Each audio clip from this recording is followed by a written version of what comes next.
visi.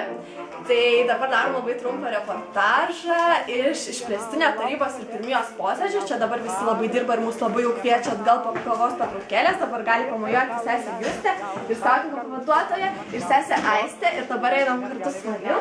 Parodysiu, kur mes visi kartu dirbame.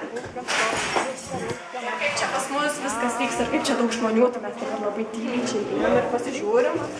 Va, kaip čia visi dabar gavo meduolių ir saldainių, bet prieš tai neturėjom, bet viskas labai smagu ir darbas vyksta.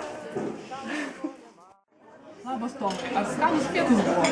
Labas, labai. Žinokite, mes visi ką tik pakietavę, sėdime išplėstinėme tarybos ir pirmijos posėdėje ir bandome pasikalbėti su mūsų Lietuvos kultūros tarybos pirmininku broliu Tomu Broku. Taigi tau, trumpas klausimėlis. Ką vis dėlto šį rudenį nuveikė taryba? Jau ruduo eina į pabaigą? Šį rudenį taryba kartu su pirmieji derino veiklos planą, lankė kraštus, tai tarp jų buvo ir Kauno kraštas, teikėm ordinus, visokie techniniai dalykai. Supratau. Tu sakai, kad tvirtinote veiklos planą. Gal gali kažką smulkiau papasakoti apie 2012 metų veiklos planą? Veiklos planas iš tikrųjų yra kokybiškai pasistūmėjęs į priekį, todėl kad jisai buvo orientuotas ir pagal strateginį veiklos planą, kuris yra sudarytas 5 metam. Jisai iš tikrųjų pateikė labai daug sferų, kurios nebuvo liestos anksčiau. Ir suaugusių skyrius labai išsiplėtęs yra veiklom, išsiplėtęs komunikacijos skyrius labai plačiai. Iš principo visi skyrius. Tai tikėsimės, kad pirmieji gerai dirbs ir... Tai kaip suprantu, žiūrint į kitų metų veiklos planą, nuotaikos yra geras. O dabar tau toks asmeninis klausimas. 5 metų tai jau esi taryboje. Jam reikia paskaičiuoti. 7 ar 8, nežinau. Wow, tai visiškai nemenka patirtis, po kiek metų jau esi kaip tarybos pirmininkas? Super, labai gerai. Ir tada aš žinau, kad taryboje, nuo tų laikų, kai aš pati dar buvau taryboje, yra šiek tiek pasikeitimų, yra kažkokie skyriai. Kaip tau sekasi tuos skyrius tarybos suvaldyti ir sužiūrėti jų darbą? Iš principo problema buvo, kaip pati sakai, buvai taryboje, kad yra 16 žmonių ir visi nežino, ką veikti.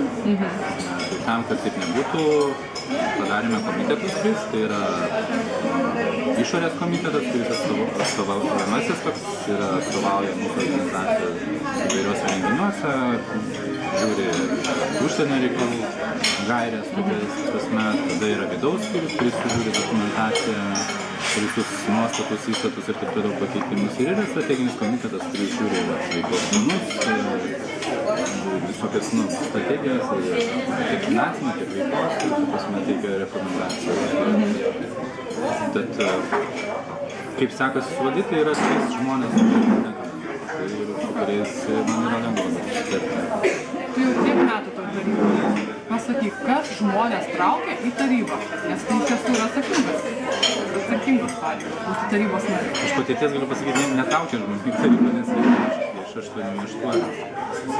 Bet... O ką reikėtų padaryti, kad trauktų tada? Aš manau, kad mes mes dirbam, dėl to, kad stengiamės, kad kiekvienas narys taryboje dirbtų, kad visi 16 žmonių būtų darbingi ir dirbtų su kiekvienas narys. Aš manau, kad žmonės, jeigu nori veikti, jie yra nusiteikę aktyviai veikti, jie gali pasirinkti tarybą ir tikrai rasti vietos. Tai galbūt taryba galėtų būti terpė vyresniesiems skautams, kurie nenori vadovauti draugovėms ir galėtų savęs išreikšti taryboje. Taip, nes iš principo labai daug dabar turim ir skautų, kurie, ir skautų amžiaus žmonių, kurie puikiai įsilieja, yra jauni žmonės, tikrai prisijima atsakomybę ir daro labai svarbius organizacijos atsakingus darbus.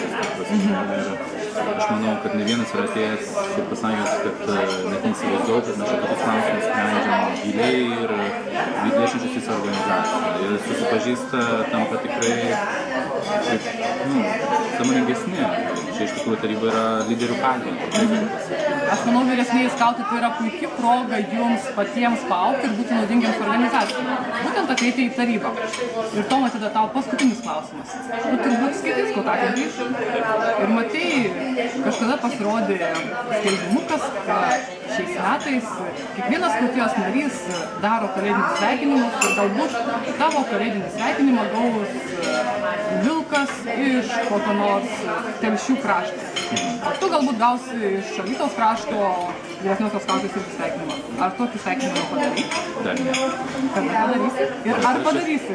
Padarysiu ir tikrai greitų metų. Taigi, su jum buvo Benita ir Tomas. Pamojuokit.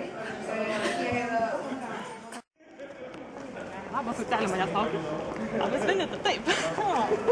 Malonu matyti. Sveiki visi. Šiandieną mes kalbinsime Lietuvos skautijos tarybos narę sesę Rūtą. Sakyk, Rūta, kaip tau šiaip sekasi skautauti ir gyventi? Skautauti nuostabiai. O gyventi taip pat, nes skautauju. Kadangi skautauti, gyvenu labai gerai. Sakyk, o kaip tau sekasi darbuotis taryboje? Tu taip visai netyčia papuolė į ją. Taip, bet atrodo nieko. Ir kągi tu ten veiki?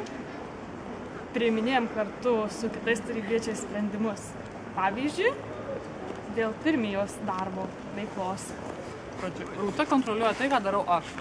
Labai gerai. O sakyk, kaip tau sekasi suderinti darbą taryboje ir seniūniavimą? Juk esi šviežiai iškepta seniūnė. Kol kas sekasi. O vėliau žiūrėsim. Ir kuris darbas tau atrodo patrauklesnis? Ar seniūnės, ar tarybos narės? Kadangi kaip seniūnės dar visai šviežia, tai kol kas kaip taryboje esanti seniau ir turinti jau ten truputį patirties, tai man ten kol kas labiau jaučiuosi laisvai. Tai gal tada eisi antrai kadencijai į tarybą? Pažiūrėsiu. Taigi, tai buvo Rūta, kuri taip pat yra labai dvasingas žmogus.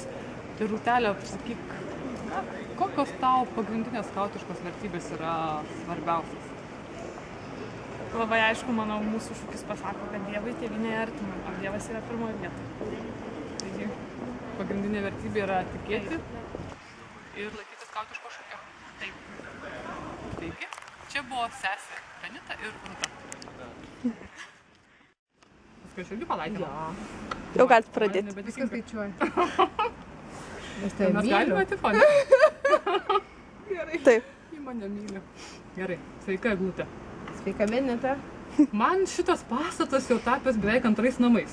O kaip tau? Ne. Ne. Bet aš žinau, kad tu savo laiku labai dažnai čia lankydavaisi. Taip, mes čia įvairius mokymus vedėm, laužavedžių kursus, kaip čia, pravedinėjome ir šiaip labai linksminomės gerai, skautiškai. O dabar tu esi tarybos narė ir tarybos pirmininko pavaduotoja. Taip. Tai čia lankaisi tik tai per posėdžius. Sakyk, ką tau duoda šita veikla taryboje, būnant tarybos narė ir pirmininko pavaduotoja? Tau pačiai kaip asmenybė. Aš manau, kad aš protingėjau. Dar galvoju, kad labai sužinau tokių dalykų, kur nesužinočiau niekur kitur. Ir išmokstu elgtis, vieną kartą pabandžius čia skautiškoje taryboje, aplinkoje, išmokstu elgtis ir pritaikyti šitą situaciją ir patirtį kitose aplinkose, pavyzdžiui, savo darbe. Tai tu nori pasakyti, kad skautai yra puikia terpė augti ir tobulėti. Nežinau geresnės. Taigi vaikai, atkreipkite dėmesį, kad skautai yra pats geriausias mokymo mokytojas. Geriausia kalvė mokymo. O sakyk, kiek tu metų taryboje? Labai nedaug, 3 metai. Tik tai? Taip. Kažkaip aš tave visą laiką atsimenu, kad tu čia ir čia ir čia ir čia. Nes aš pirmieje labai ilgai dirbau ir šiaip labai garsiai kalbu. O Dėl kiek to tu metų girdisi. skautauji? 16 šiais metais. Tik tai. Kažkaip man atrodo, kad čia daug daugiau. Ai, geras. Eglė skautauja daugiau negu pusę savo gyvenimo. Super. Eglutė, aš turėjau tau asmeninį klausimą, bet dabar paklausiu visiems girdinti. Tu pas mus esi muzikos atstovė, tu pas mus visą laiką būni dainų konkursuose. Ar tu sutiktum šių metų konkurso finale būti komisijos nare? Šitą klausimą jūs neįspėjote, bet aš būsiu stipri. Taip! Ji bus. Taigi, aš labai džiaugiuosi dėl to, kad Eglė sutiko būti mūsų komisijos nare, tai viena iš pirmųjų komisijos narių. Ir šalia to aš noriu pareklamuoti Eglės asmeninį internetinį puslapį. Būtinai pasižiūrėkite www.andrejevaitė.lt ir jūs ten rasite daug gražių dalykų apie mūsų šaunią sesę Eglę. Tai buvo Benita ir Eglė. Dar kartelį. Dėkui jums visiems.